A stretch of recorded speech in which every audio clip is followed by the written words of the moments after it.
Hello hi welcome back to our channel. So అందరూ episode చూస్తుంటారు కదా, మీకు ఏమనిపించింది? నాగమణికంఠ మరో క్యారెక్టర్ కనబడ్డదా మీకు? అసలు నాగమణికంఠని చూసి అట్లా ఎవరైనా ఎక్స్పెక్ట్ చేశారా అనేది చెప్పాలి. నేను చెప్పానా మన ఎపిసోడ్లో మొత్తం ఇవాళ నాగమణికంఠ ఎపిసోడే రన్ అవుతుంది. అయితే 24/7లో కూడా నాగమణికంఠ గురించి జరిగింది, కానీ తను అంత సింపతి క్రియేట్ చేయడం కరెక్ట్ కాదని నాకు అనిపిస్తుంది. తను ఏదో ట్రై చేస్తున్నాడు కానీ అది వర్కౌట్ అనిపిస్తుంది. ఈ వీక్ అయితేనే వెళ్తాడేమో అన్న డౌట్ కూడా అందరికి వచ్చేసింది.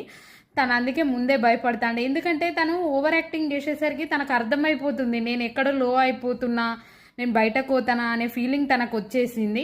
ఆల్మోస్ట్ తన కోట్స్ కూడా ఇవాళ నైట్ నుండి పోల్ అవుతాయి కాబట్టి తక్కువ వస్తాయని భయపడుతుండో. అవును, ఈరోజు నైట్ నుండే 3 days మళ్ళీ ఓటింగ్ పోల్ అవుతుంది. సేమ్ లాస్ట్ ఇయర్ లాగానే 1 ఓటింగ్ 1 person అన్నట్టు ఉంటుంది. సో అందరూ ఓట్ చేయండి మీ ఫేవరెట్ ఓటర్స్కి. అయితే